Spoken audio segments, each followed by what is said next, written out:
This is episode 108 on the Live Blissed Out podcast.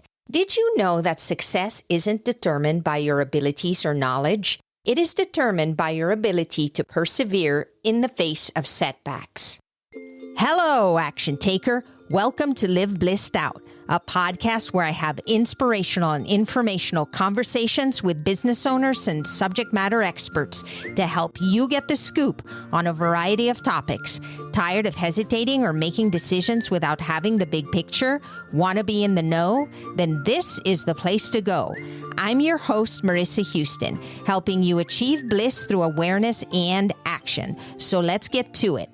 In this episode, Melanie Towie shares how none of us really have things figured out and encourages us to consider how we define success. As a professional EOS implementer, mindset coach, and business coach, Melanie acts as a teacher, coach, and facilitator, helping business leaders transform their companies and ultimately their lives. She works with high-achieving professionals who have a deep desire to make lasting, positive changes, yet often have limiting beliefs or recurring thought patterns holding them back from achieving their fullest potential and goals. Melanie's ultimate mission is to be a catalyst for professionals looking to achieve freedom, joy, and fulfillment while enhancing their performance and making a meaningful difference in every area of their life. Visit bymelanieann.com to learn more. The information, opinions, and recommendations presented in this podcast are for general information only, and any reliance on the information provided in this podcast is done at your own risk. This podcast should not be considered professional advice. Mel, thank you for being on the show with us. Thank you so much for having me. I really appreciate it. Who better than you to tell our listeners exactly what we're going to be talking about and how we're going to help them? Today, we are going to be talking about how you think everybody else has it all figured out. So we're really going to hone in on what success means in your life and in your business and really talk and have a conversation about how success is a choice and how you define it is too. We all look at success in different ways. Part of it too, Mel, is that we do compare ourselves to other people. And there's this sense of if the other person can do it or if they have the dream life that I always wanted to have, then that's what I'm going to go after without really understanding what goes into that process. So I'm really excited to dig deeper into this conversation. Especially in today's society, we live in this microscope. And I think that we've never compared ourselves at the level that we do today. And I want to talk professionally and personally. I want to really try to wrap those two together today because I think that that's one of the things that really weighs on people. I'll use corporate as an example. You see these C-suite level executives and the thought is, man, how did they get there? And they're so much more successful than I am. What people don't realize is those people have lives. They're your neighbors. They're your people at church. They are just like you, and they have their own set of problems and issues and challenges and triumphs. And I think that we tell ourselves these stories, and really what it does is it hinders our ability to stand in our authenticity and really show up in who we are because we're so terrified that we're going to be judged or not like the next person. And the conformity that we live in, it's really hindering people from just being who they are and finding that joy and fulfillment of what makes them them.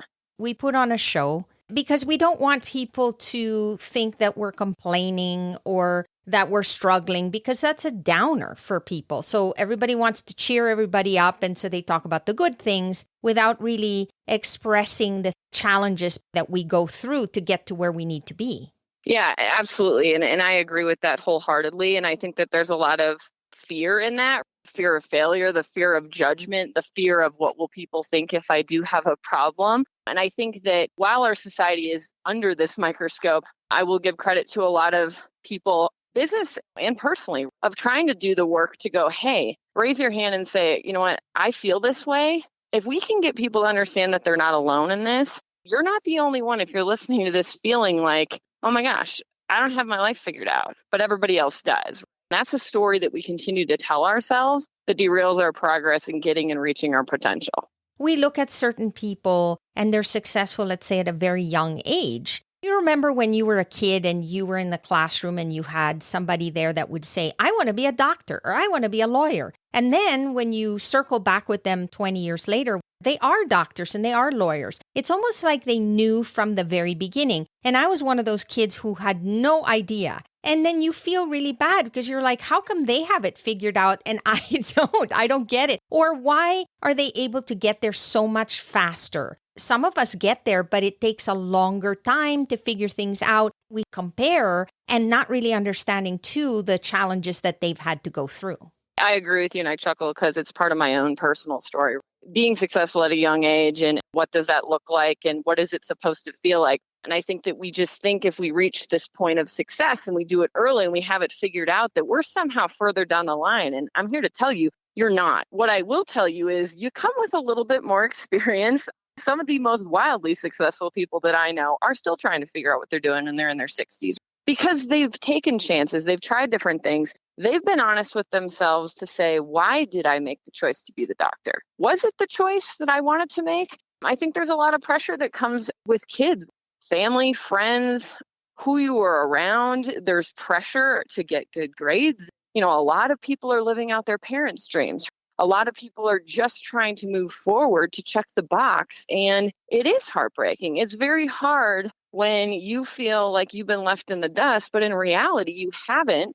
People appear to look like they're on a track that's better than yours. Behind the scenes, personally for me, I was a mess. I looked great on paper. I have had a great career. I've been incredibly blessed. I've worked with some of the most fantastic people. I've managed teams. I've traveled. And behind the scenes of that, my personal world and everything that I thought I was striving for, when that didn't show up because those boxes were checked, that's a very different feeling and going, what did I miss? Now I appear like I'm further along, but I'm actually in reality not. And I think that that's what people don't understand either is whatever side of the fence you're on, however far you think you are or far behind, it's the story you continue to tell yourself based on what you think you assume and know. Going back to the story about kids, you're absolutely right. They reflect what the parents want in many cases, in some cases not. They want their parents to be happy with them. And then they hit a certain point in their lives where they go, this isn't where I want to be. And then they have to switch gears. Then it does take them longer. And the other piece of it too that we need to remember is there is nothing we can do alone. And oftentimes think that because they're solopreneurs or entrepreneurs, that they don't need to count on anyone. They try to solve everything themselves. They try to do everything themselves. And that doesn't work. You need a community. You need support. You need to be surrounded by people that are better than you in many ways. As an entrepreneur or solopreneur, it's lonely. You have to have that community. You have to have that network. You have to have the people that help you see other things that you can't, because we do have blocks that are there and we've conditioned ourselves. And again, going back to childhood, I work a lot with my mindset clients on subconscious belief repattern. And 90% of my clients, and I'm dealing with executives, entrepreneurs, people that would deem successful. And these guys and gals have confidence issues. They're trying to unwind patterns that were built from their childhood. You have a lot of people on success tracks that are on success tracks because that's how they got validated. There's a validation. And if you follow some of the most successful people and they're really honest, is if you couldn't get validated somewhere else, you got validated through your achievements and how you could perform. And I think that's another big thing that if you can't find it someplace else, you're going to go look for it, whether it's attention, whether it's the validation. There's a lot of people sitting in those seats currently in the past that will tell their story and that are walking into it and they don't even know it yet because it really comes from those belief systems that were hardwired as a kid, no matter what kind of childhood you grew up with. That is fact. Your mind is controlling a lot of that and those belief systems are definitely driving it. Based on your experience, do you feel most people are self-aware of these things? And if they are self-aware, is it something that they're working on, ongoing? Is that something that they always have to reflect on to improve? Because we look at things from our own lens, and oftentimes what we see is totally different from what other people see. I think self-awareness is a blessing and a curse. It's a beautiful thing. It's hard to teach. A lot of it's intuitive. And I think a lot of people are self-aware. I think the challenge that I consistently see with the people I work with or in my network is even if you're self-aware, it's what do you do with that self-awareness? A lot of people feel like they're too far down the road in a job or in a relationship, in a career. You can apply it to any area of your life. And there's paralysis that come with that. And there's a fear of, I don't know how to switch direction or change the course. So I would say that I think today it's a lot more common. You see people raising their hand going, look, I don't want to live out my life not feeling fulfilled, not feeling this sense of joy that I've always been after. And when they start to do the work and you get that third party vantage point of somebody that can help pull some of those nuggets out for you, I think it's a beautiful thing. It takes a lot of work though, because again, you're unwinding a lot of thought patterns that if the self-awareness is there and the willingness to want to change the course of your life and redefine what that success looks for you, it's very possible and attainable for anybody. I find that a lot of people wait. They have a good job. They feel secure. Their responsibilities are taken care of. They're not fulfilled, but they feel like that is not as important at this point because there are other things that they have to worry about. And then they wait long enough where one day they wake up and they realize, hey, I'm 50 years old now and I've been doing this and most of my life is past. And now what do I do? Because I feel like that's the only thing I've ever done. And I've never really ventured out because I didn't really go after what I wanted. I did what I needed to do because that's what was expected of me.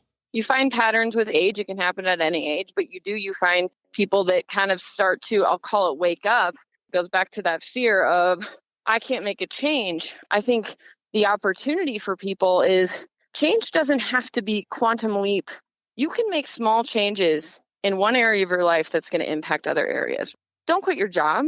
That's important, right? So I'm not going to stand and say, hey, you should really leave your career. Where are the other areas in your life that you can impact your sense of joy and happiness and defining what that success looks like for you? And I think we've got to get away, myself included, is redefining success that's not around financial security, comfort, status quo, because that's what got us here in the first place. And so I think that if you grab a partner, talk to a friend, talk to a family member, get a coach, you need somebody to start talking through of what areas can I make improvements, baby steps. Can I pick up a hobby? Can I join a group?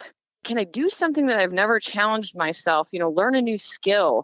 Those are all crucial stepping stones to, again, redefining that entire life of success that plays into every aspect. Are you searching for a trusted merchant service provider for your business?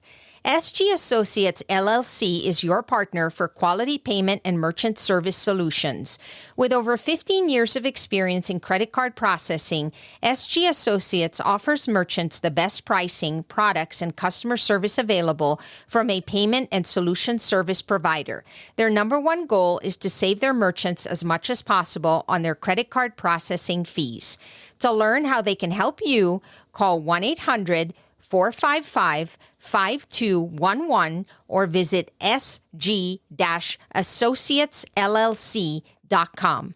Yeah, and I find that so many people do things because it's the thing. Like, if everybody's podcasting all of a sudden, then everybody wants to podcast. And I actually have been doing some events where I'm sharing with people the reality of the process. And I always get the same response, wow, I had no idea. We're selling a dream. And especially now when we have all the social media around us, we're getting bombarded with messages from people that are saying, oh, I'm doing fantastic. That's all we see. We only see one side of the coin. And when we don't really see the reality of what it is, we think that we can just follow. And what I tell people is do what is the right fit for you. So for example, I don't really enjoy writing. Doesn't mean I can't write. It's just not something that I see myself doing on a weekly basis. But I love talking to people. I love meeting people. And so podcasting has been a perfect fit for me. But if somebody enjoys writing, I would say I highly recommend you consider blogging instead, not podcasting. So find that space that is the fit for you and don't do it because everybody else is doing it. Amen. And I love that in your story because, look, the coaching industry, it's crowded space. I've talked to so many people and there's some fantastic coaches out there. And there's coaches that came into the space and it became about scaling and, how can you get everybody online? And I'm not knocking that. There's tons of great masterminds and offerings out there.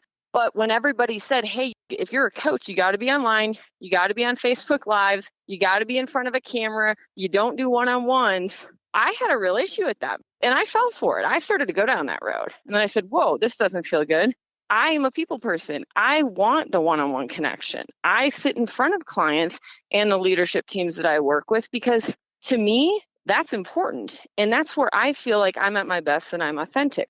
I know people that crush Facebook Lives. They love it. They engage. And to me, it feels so counter to who I am and how I show up. And that's taken me a while to be okay with because my clients resonate with me on a different level, right? And to your story is there's a whole big world out there. Yes, there's a lot of podcasts, but you listen to what you want because you feel a connection. There's always going to be an audience. I don't care how specific your niche is. I don't care how you're doing it. If you show up authentically, there are people out there that want to hear what you say, that want to be connected to you, and your words matter to them.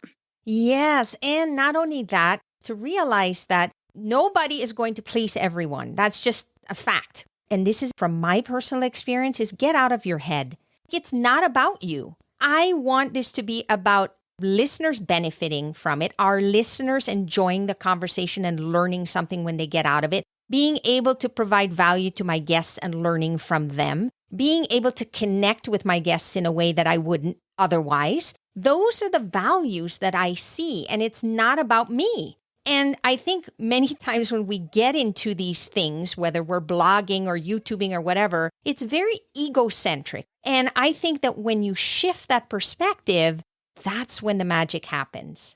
So all you people pleasers that are listening to this, you heard her, get out of your head. You can't please everybody. I say that as a people pleaser that's trying to change my habits still. That is a lifelong battle. And I think that the people that acknowledge that they have that as a trait, there's tremendous value in it, but it's also detrimental if you don't get it under control. Oh, totally agree, Mel. We put like a mask of sorts because we want people to see us a certain way.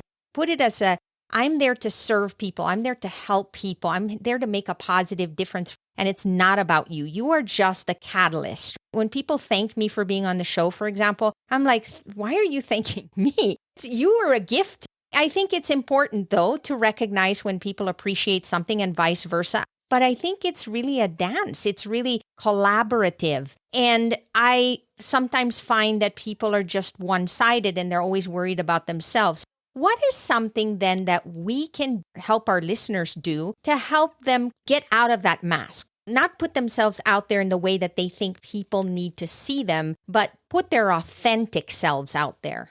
We live in a world, the facade, the mask, the put on the costume, the not wanting to be visible. Again, I think that comes from comparing ourselves everywhere we go. And there's a lot of assumptions that are made. And so it's one of my favorite tools.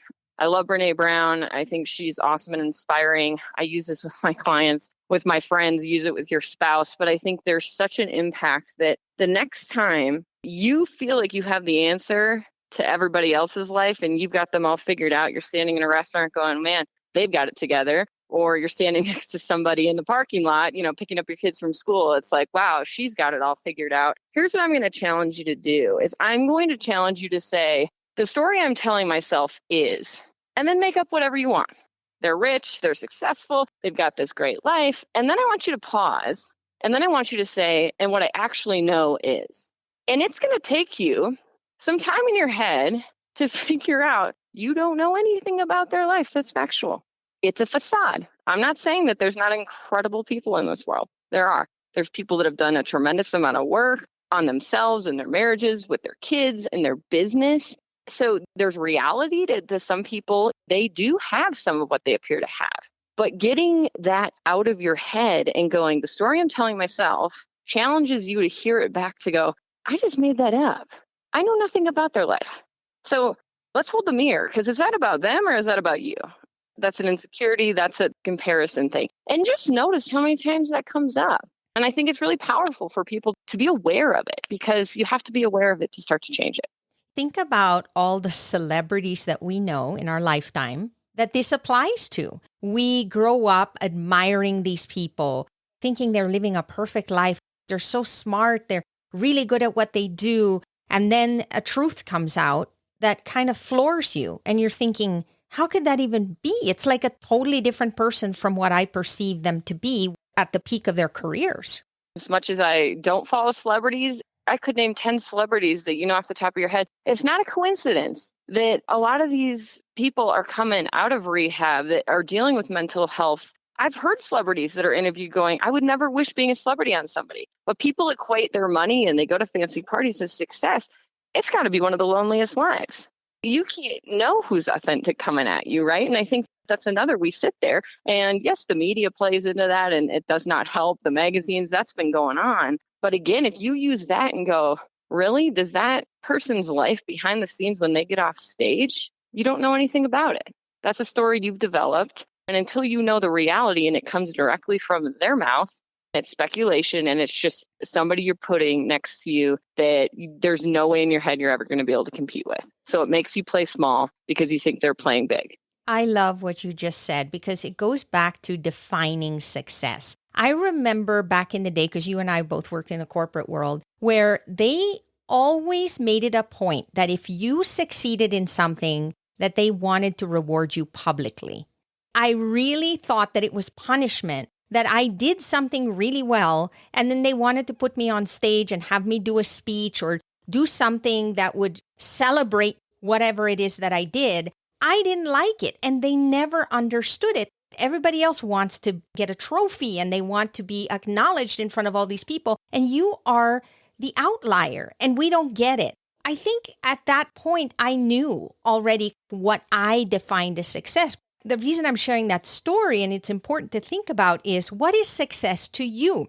Success could just be, I can pay my bills and I'm living in a safe space and I'm happy with my family and I have peace in my heart and I'm able to spend time working on myself. What are those things that define success for you? If somebody told me success meant going to parties and meeting all these high-end people and spending a lot of money, that would not entice me. And so I think it's important to understand that first so that then you know exactly how to build around it.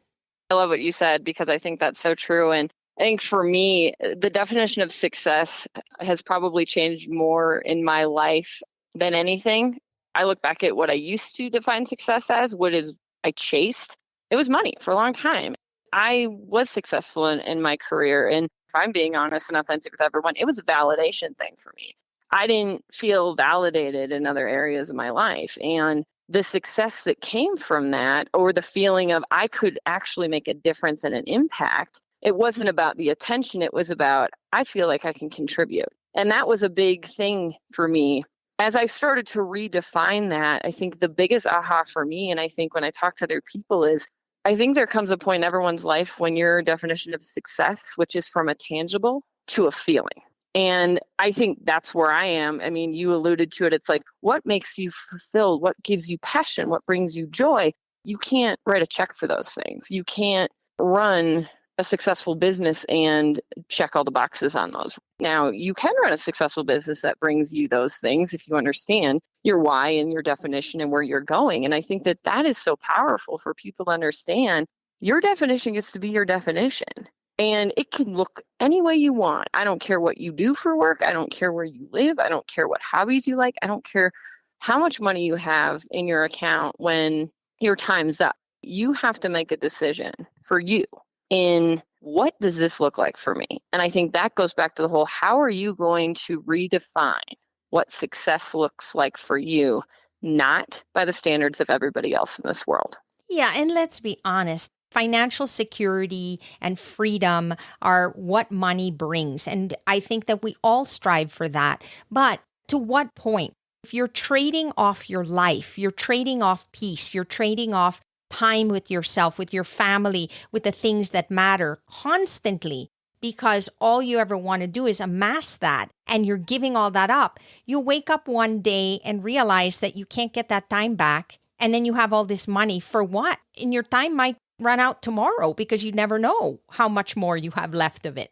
You're right. And I think that it goes without saying, money doesn't buy happiness, it buys freedom. I've got nothing wrong with money. We all try to make it, but what's it worth? What's the value? What are you going to do with it? And at the end of the day, like if you're standing at the end of your life and you're rich, but you got no one around you. And I think that was a wake up for me. I was young and I felt like I hit that much faster. And it was like, you can keep doing this for another 10 years, but then what? What's next? And then at what expense? You've given up and haven't focused on anything else, but trying to conquer your career. And it doesn't mean you don't have to like your career. I loved what I did. I loved the people. I loved the industry, striking that balance and integrating those parts of your life to say, is it worth giving up to this? If the answer is not computing for you, then you got to adjust the sails somewhere else. So well said. That is exactly it. And the sooner people realize that, then they can move the trajectory of where they want to go sooner as well and not end up waking up one day and having regrets. I think at some point we all have regrets. We're going to regardless. But what matters is that you are constantly asking yourself these questions so that you can make the best decision for yourself and not put yourself in a situation where you're always comparing and it's never enough. Mel, how do people get a hold of you and learn more about how you can help them? The best way to get a hold of me is to go to my website, which is www.bymelaniann.com. So BYMELANIEANNE.com. You can learn more about what I do. I'm an EOS implementer, so I work with leadership teams to really get more of what they want out of their business and in turn get more of what they want out of their life. On the other side of the coin, I do a lot of mindset coaching. So a lot of solopreneurs, entrepreneurs, getting those blocks unstuck and helping you move in quantum leaps forward to where you want to go and really define that definition of success for you. I love having conversations with people. I love connecting. I love just getting to know people's stories. It's so inspiring. Please reach out. I'd love to talk with you. And I'm just so appreciative for this time and the conversation, Marissa. Same here, Mel. It was great to have you, and thanks for sharing your insights with us today. That's a wrap for this episode of Live Blissed Out. Thanks for listening, and thanks to Melanie Towie for joining us on the show. If you have a question or comment for a future episode, all you have to do is go to speakpipe.com/LBOVM or click the link in the show notes to leave a brief audio message. If you find value in our show, please visit liveblessedout.com to reach out, subscribe, and share on social media. This show is made possible through listeners like you. Thank you. So long for now, and remember to keep moving forward.